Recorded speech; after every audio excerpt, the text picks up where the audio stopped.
evening, boys and girls. We are going to read The Wishing Tree. There's the book.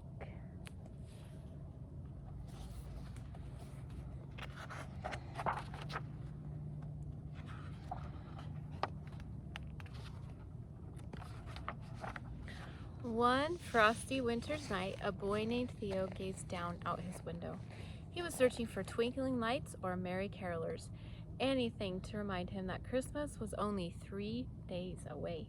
But below him it was dark and quiet. There was no sign of Christmas, not even a single holly.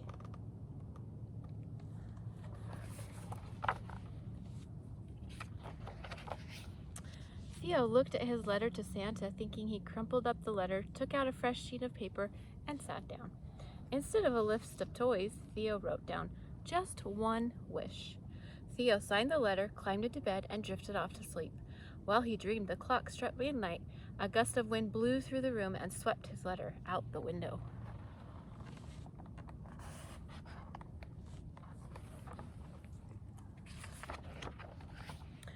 Borne by a wild winter wind, the letter tumbled through the air, across frozen seas and stormy deserts, over the tops of ice-blue mountains, until it landed on a doorstep at the North Pole.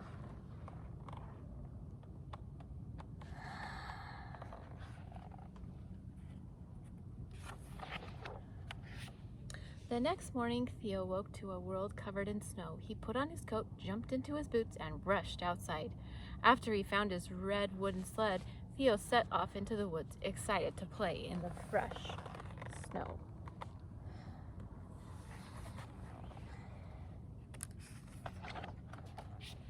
Swoosh! He sledded down the hill. Before he knew it, Theo came to a stop in front of a great pine.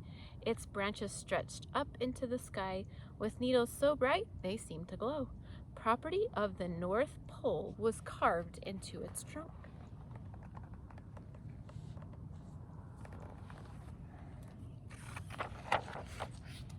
A playful breeze rustled through the tree and a letter floated down. Bring joy, Theo read. He peered around the thick tree trunk, certain the letter had come from someone nearby, but no one was there. Theo shrugged, tucked the letter in his pocket, and headed for home for hot cocoa. At home, he helped his parents and Grandma decorate the fireplace, their little Christmas tradition. And then he had an idea.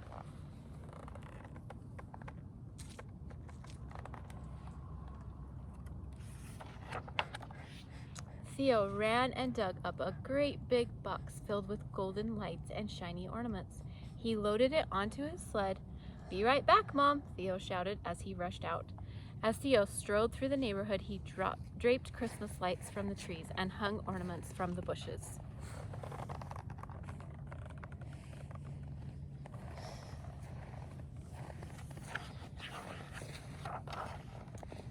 Night fell and the streets came to life, and for the first time in a long while, people slowed down to see how pretty their town could be.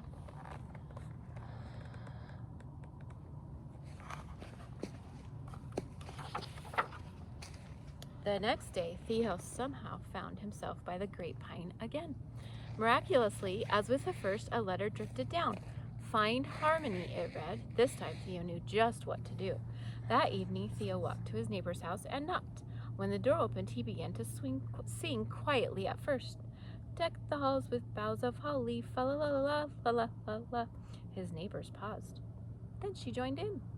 At the next house, they sang Jingle Bells, and then it was Winter Wonderland.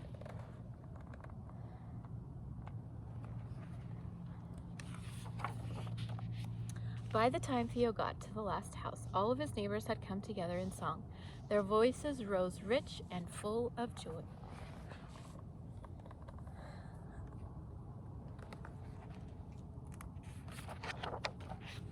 The next morning, it was finally Christmas. His grandmother made her famous Christmas breakfast.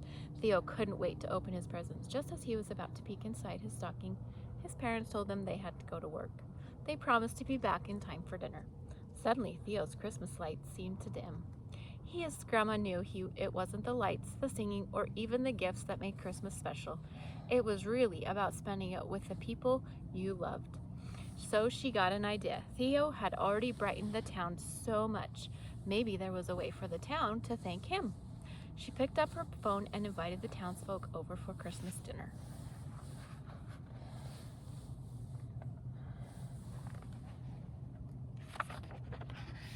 The news of the invitation spread quickly. Everyone was excited to come together and help bring the Christmas cheer back to Theo.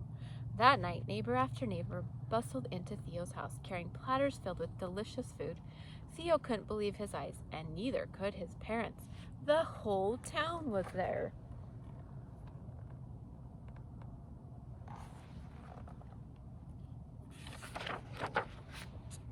After a hearty feast with jolly good company, Theo's mom asked Grandma and Theo, "Where did you get your ideas?" "From Theo," his grandma said. "Follow me," Theo said with a grin.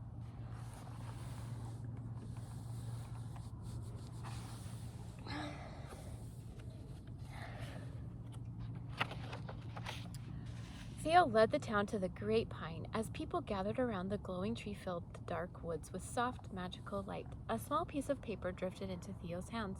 "This is the letter I wrote to Santa," he cried. He read it aloud to everyone. "Dear Santa, please show how special Christmas really can be."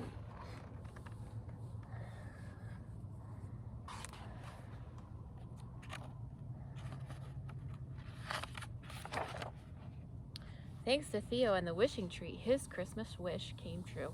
Everyone could see the magic of Christmas everywhere. The townsfolk began to put their own Christmas wishes on the wishing tree.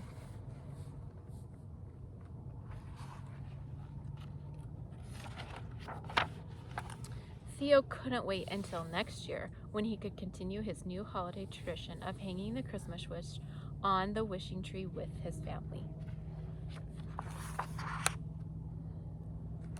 I hope you all have a special Christmas and